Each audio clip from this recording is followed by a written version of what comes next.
እሳቸው የመታሰቢያ በዓላቸው ነው። ተጋደል ሰናየ ገድለ በሃይማኖት ለተመተው ሕይወት ዘላለም የተጠራለትንና በብዙ ምስክሮች በመልካም መታመን የታመነለትን የዘላለም ሕይወትን ለመቀበል መልካሙን የሃይማኖት ገድል ተጋደል ሁሉን በሕይወት በሚጠብቅ በእግዚአብሔር ፊት ይላል ቅዱስ ጳውሎስ ለጢሞቴዎስ ደቀ መዝሙሩ ይህንን ይላል። በእውነት የታመነለትን የዘላለም ሕይወትን ለመቀበል መልካሙን የሃይማኖት ገድል ሁሉን በሕይወት በሚጠብቅ በእግዚአብሔር ፊት ተጋደል ሁሉን በሕይወት በሚጠብቅ በእግዚአብሔር ፊት ይላል። አረጋዊ በኢትዮጵያ ኦርቶዶክስ ተዋሕዶ ቤተክርስቲያን እኒህ አባት ከተሰዓቱ ቅዱሳን አንዱ ናቸው። በታሪክ ታውቃላችሁ። እና እነዚህ ቅዱሳን የነገስታት ልጆች ናቸው። በተለይ ጻድቁ አባታችን አቡነ አረጋዊ የንጉሥ ልጅ ናቸው። ሌላው ስማቸው ዘሚካኤል ይባላል። ይህንን ዓለም ትተው በልጅነት በወጣትነታቸው የተወሳቸው እና ወደ ኢትዮጵያ የመጡት አባ ይማታ፣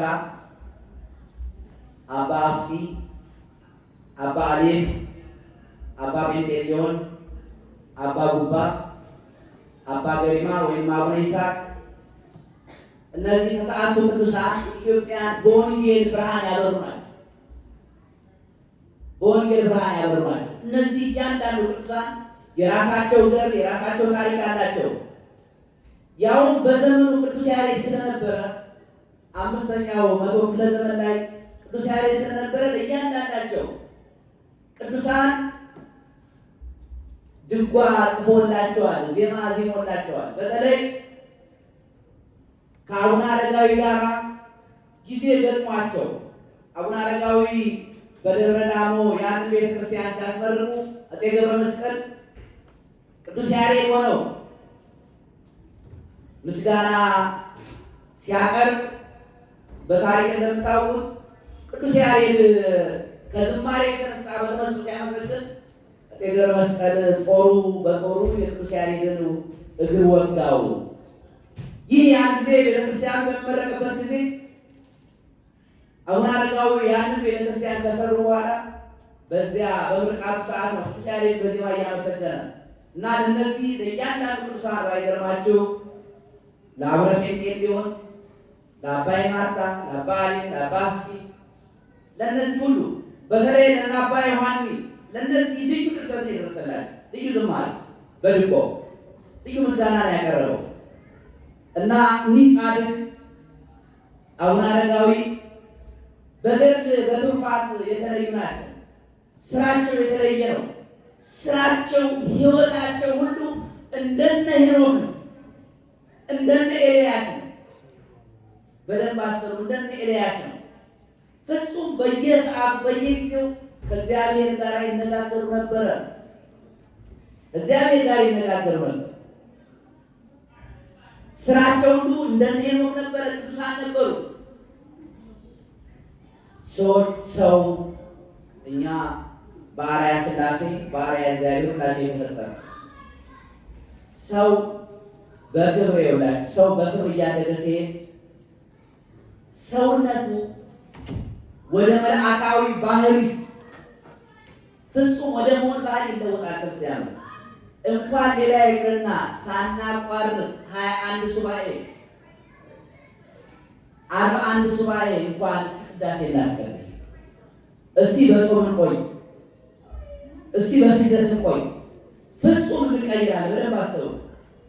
ድል ለመንሳት የሚያቅተን ለምን መሰላችሁ? ያንን ሱባኤ እንዴት እንጨርሰው? አንዲት አቡነ ዘበሰማያት ለመጨረስ ልቦናችን የትና የት ነው የሚሄድ? ነገር ግን ከሕፃንነታቸው ጀምረው አቡነ አረጋዊ ፍጹም ለእግዚአብሔር ተሰጥተዋል። የእግዚአብሔር አገልጋይ ሆነዋል። እንዲሁም ካሉበት ከሮም አገር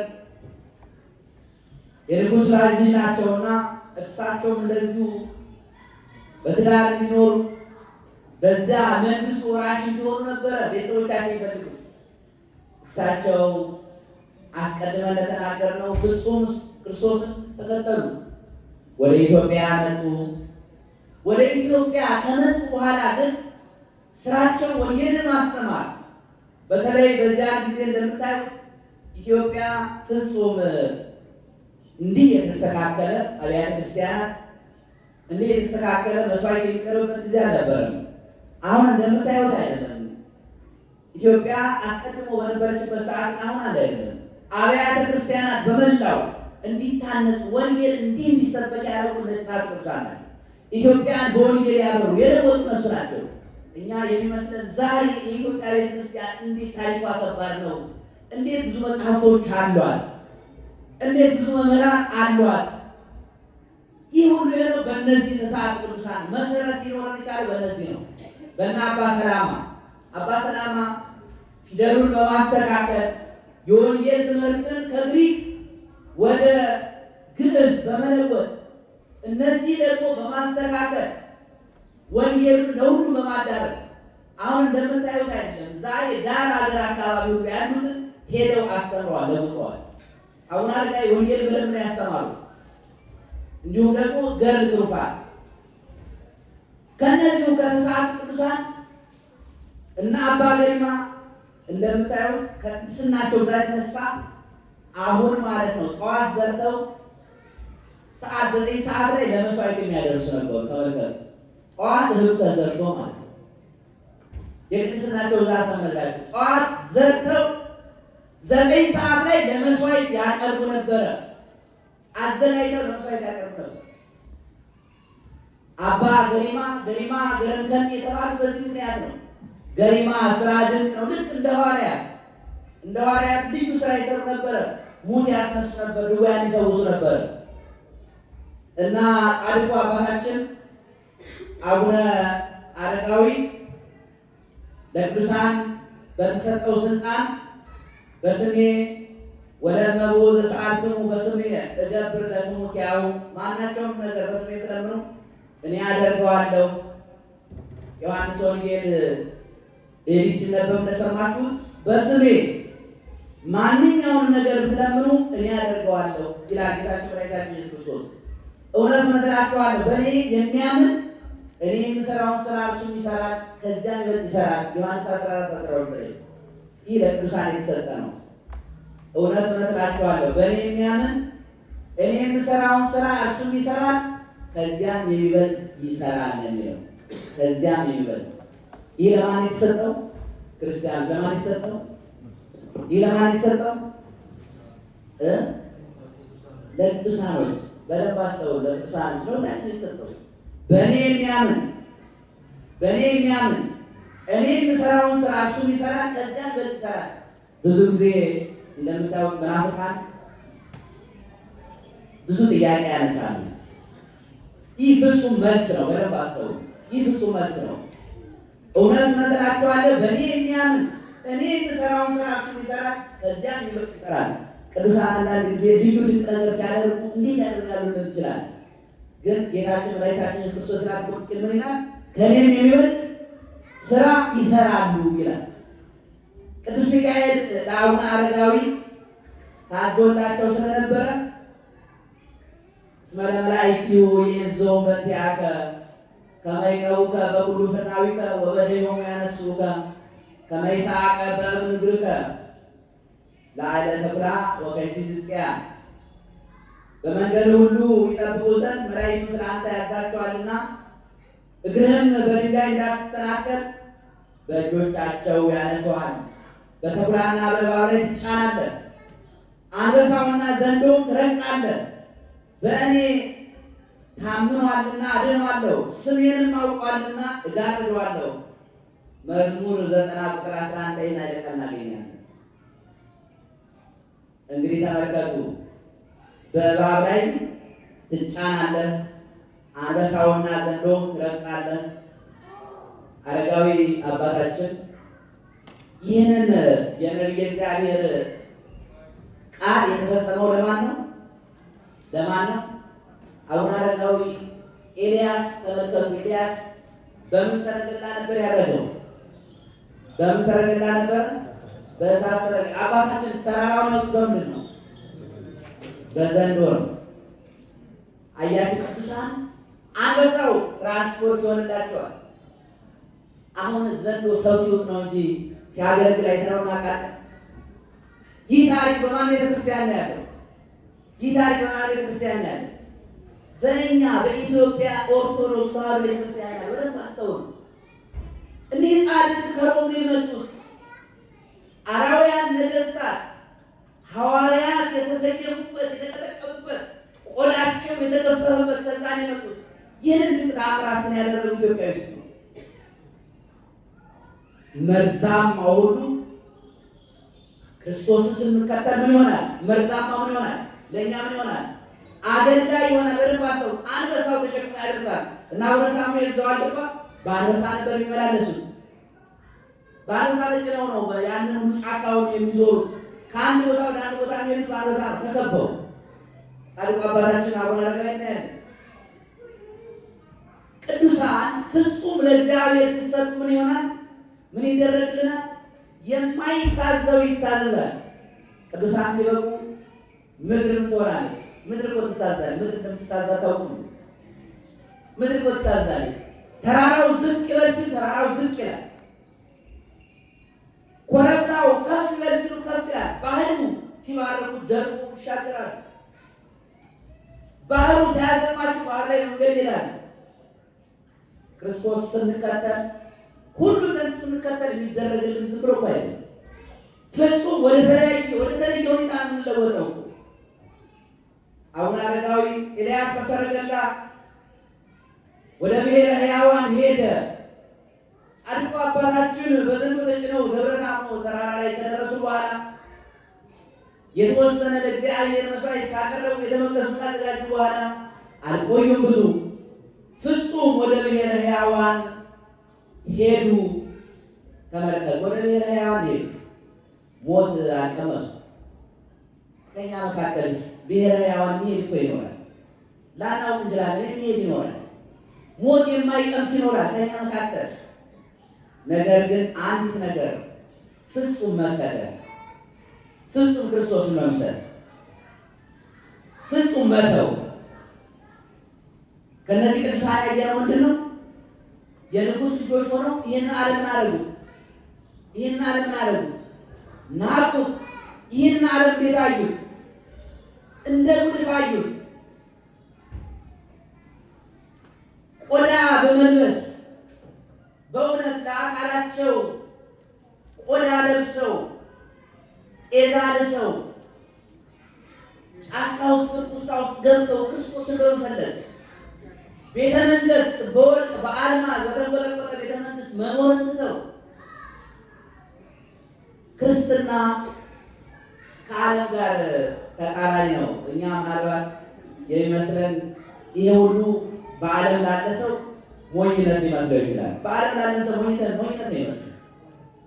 ለምን የዓለም ሀሳብ ለምን እንተዋለን? ሞኝነት ሊመስለን ይችላል። ግን እንደምታዩት ደግሞ ቅዱስ ጳውሎስ እንደነገረን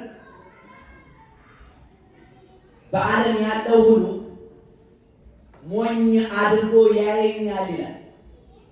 ክርስትና አንዳንድ ጊዜ በዓለም ያሉ ሰዎች ሞኝነት ይመስላቸዋል። በእውነት ጻድቁ አቡነ አረጋዊ ክርስቶስን በፍጹም ተከተሉት። ወደ ብሔረ ሕያዋን ሄዱ።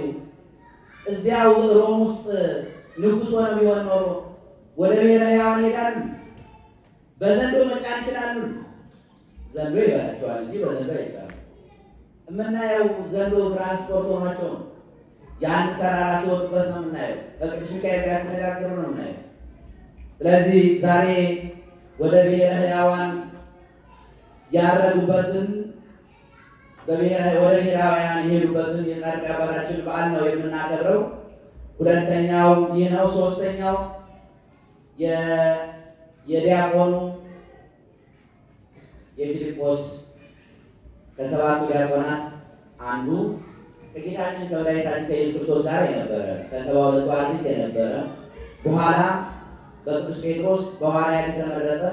አሁን እኛ ይመስለን ሐዋርያው ፊልጶስ አይደለም፣ ከሰባቱ ዲያቆናት አንዱ ጃንደረባውን በጋዛ ያጠመቀው እንዳልጠመቅ የሚከለክለኝ ማን ነው ያለው? ይህ በሐዋርያት ሥራ ምዕራፍ 8 ቁጥር 26 ላይ ክርስቲያኖች በደንብ የእኛ ታሪክ የኢትዮጵያውያን ታሪክ ለመጀመሪያ ጊዜ ይህ ታሪክ የተጻፈው ክርስቶስ ባረገ በዓመቱ በ34 ዓመት ኢሳይያስን መጽሐፍ ሲያነብ ባገኘው ፊልጶስ ካነጋገረ በኋላ ካስተማረ በኋላ እንዳልጠመቅ የሚከለክለኝ ማን ነው አለው። መንፈስ ቅዱስ ፊልጶስን ወደ ጃንደረባ መጣው። ጃንደረባው ወደ ወንዝ ይዞት ሄደ። በዚያ አጠመቀው። በኋላ መንፈስ ቅዱስ አሁን ፊልጶስን ሰወረው።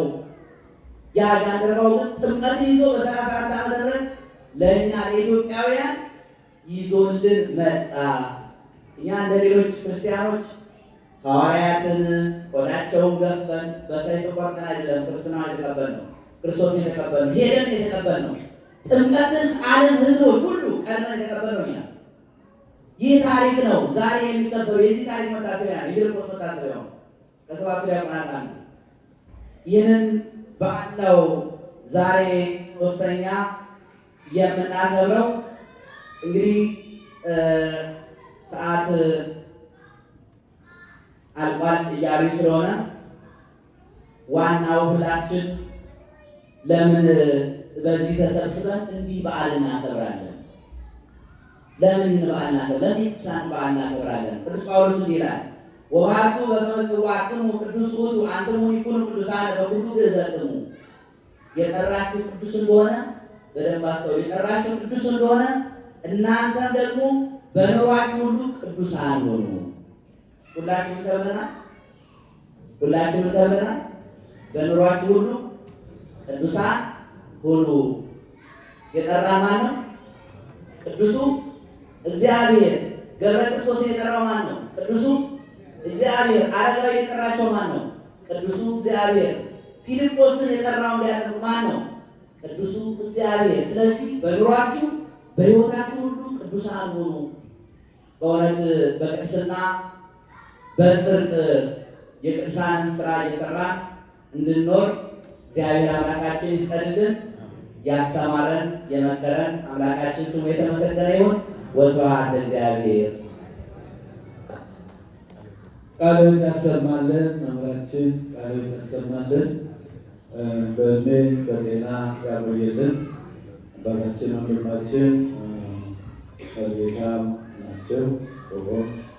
ግባውን የተማሩ ናቸው። በገዳም ያደጉ ያው እንግዲህ በጥቂት ጊዜ አብረን ቆይተናል። ትምህርት ቤት ማለት ነው። ያኔ ትንሽ የወጣቸዋለ በሕፃንነታቸው ያገኘው እና እንግዲህ ለመጀመሪያ ጊዜ ነው እዚህ የተገናኘ ነው። በእውነት ይህንን ያደረገ አምላካችን ስሙ የተመሰገነ ይሁን።